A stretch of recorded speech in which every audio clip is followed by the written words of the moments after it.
Hey, this is Skitch. Welcome back to the channel. I'm out today on my 2025 Suzuki DRZ4S. We're on the back roads in southern Indiana, headed to an old red covered bridge, named, rightly so, Old Red Covered Bridge. Here in Indiana, we like to keep names simple. Well, maybe everything's a bit simple here in Indiana, but that's the way we like it. I'm on what I call a small ride. More on that in a minute.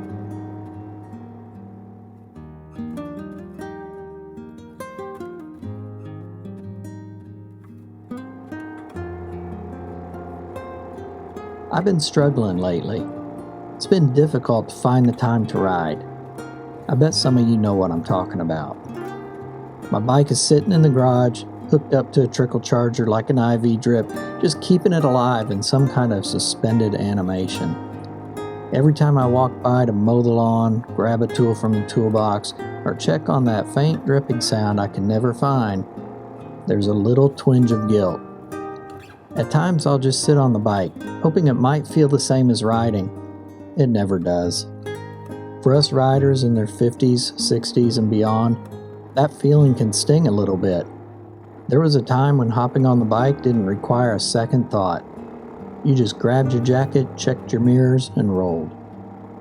For most of us, at this time in our lives, there's work, family, projects, errands, grandkids, honey-do list, and a seemingly endless list of adult obligations.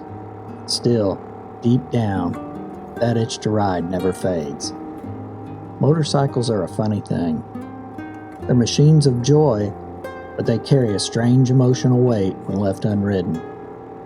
For many midlife riders, the guilt isn't just about time, it's about money. That shiny bike wasn't cheap. Between the purchase, the maintenance, and accessories, as you know, we all need that upgraded seat and that new exhaust. Some even get that matching helmet. When that kind of money sits idle in the garage, it's easy to feel a bit of guilt. I have this brand new DRZ4S I've had now for 3 months, and I'm just hitting 500 miles. That's sad. I'm sad. I want to have 5,000 miles on it by now. It has me questioning if it's the right bike for me.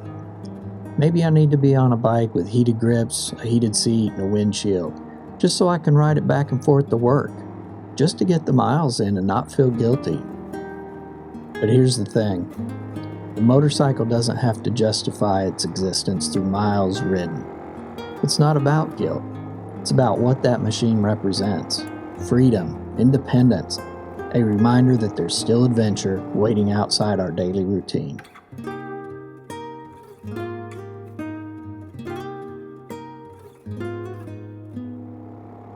Besides guilt, not riding makes me feel off, flat.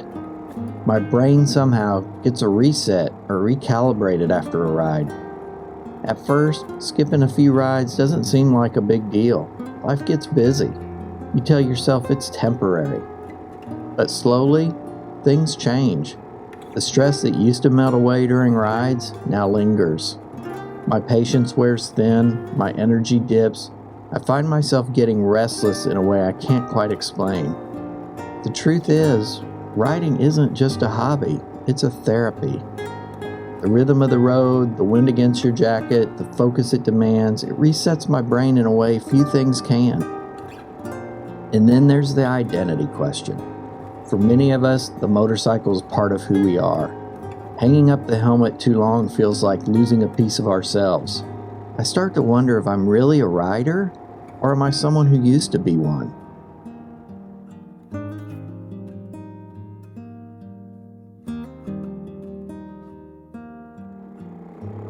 Ready for the good news?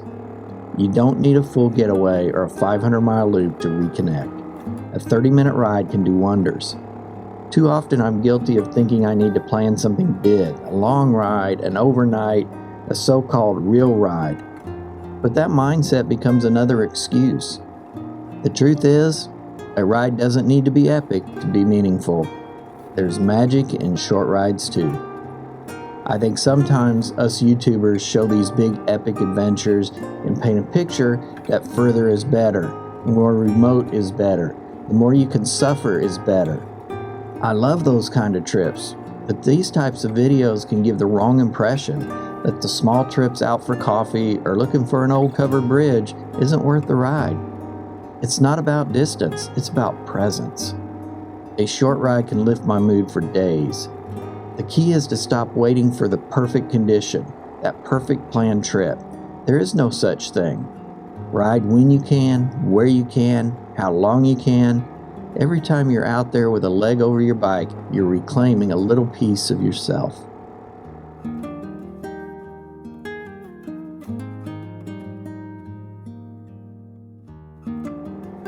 I've ridden since I was a teenager, and I've never lost the desire to ride over the last 50 years. I did stop though. Some of you may be watching this and you're in that stopped riding category.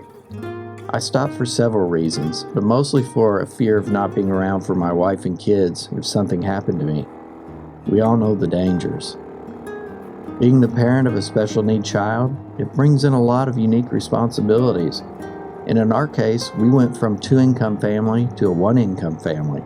So I stepped away from motorcycling because of financial reasons and a commitment to my wife and children to be there and to be present. Fast forward 30 years and home life has become more predictable and finances have become more predictable. That itch to ride never went away. And my wife could tell I was at a point in my life I needed a boost, a pick-me-up, a reset. One day I told her I really missed riding. What came next was truly unexpected. Without hesitation, she said, "I think you should go buy a motorcycle." That was 2020, and since then I've owned 5 different motorcycles, and she has seen the benefits of me riding. Something magical happens when you finally get back on the bike. The first ride was exhilarating, but awkward at the same time. There's definitely a little rust that builds up when not riding, but once you're rolling, it all comes back. The sound of the engine, the hum of the tires, the world rushing by in full color, it's exhilarating.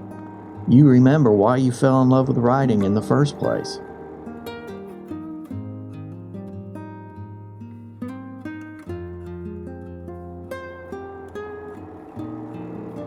So here's the truth each of us midlife riders need to hear. You don't need to ride like you used to. You just need to ride. Don't wait for the perfect weather, perfect timing, or even perfect health. These things are as rare as a good dad joke. Ride because we can, because the road still has something to teach us. At this time in our lives, every mile means more than the thousands of miles we rode in our youth. We understand what it took to get here. The hard work, the family, the sacrifices. It makes the ride so much sweeter. Life is still busy for all of us. Our responsibilities are real. But the irony is, the very things that keep you from riding are the same things that make you need it most. I'm better at work, at home, with friends. I'm better when I'm consistently riding. I encourage you to dust off that bike, unplug the trickle charger, get out that helmet and gloves, and head out. Out there, that first stretch of road, it will remind you that you're not done. The road doesn't care how old you are. The only thing it asks is that you show up. There's an old saying, you don't stop riding because you get old because you stop riding. Riding keeps me feeling young. It reminds me I'm still capable of a little bit of rebellion, a little bit of risk-taking, a little bit of courage. It's a reminder I'm here and I'm present. I'm still in this game. Just me and the bike. It's a great plan.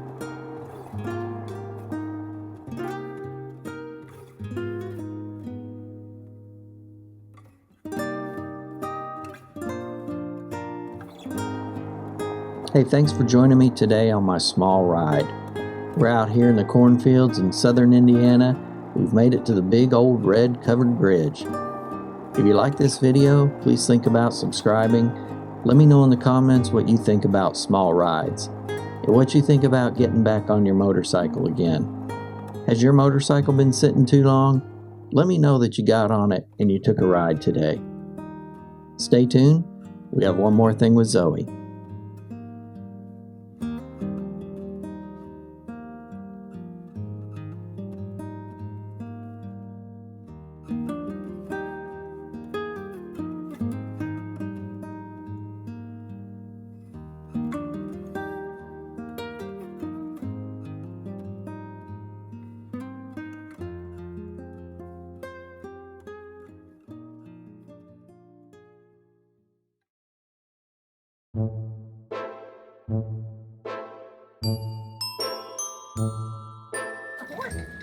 Can you go donkey?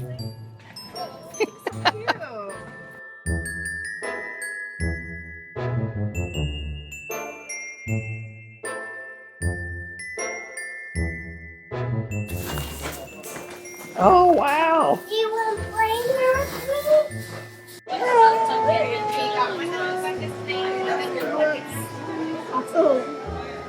Look at these, Zoe. This big one here. You want to carve it up and get the gook out of the center?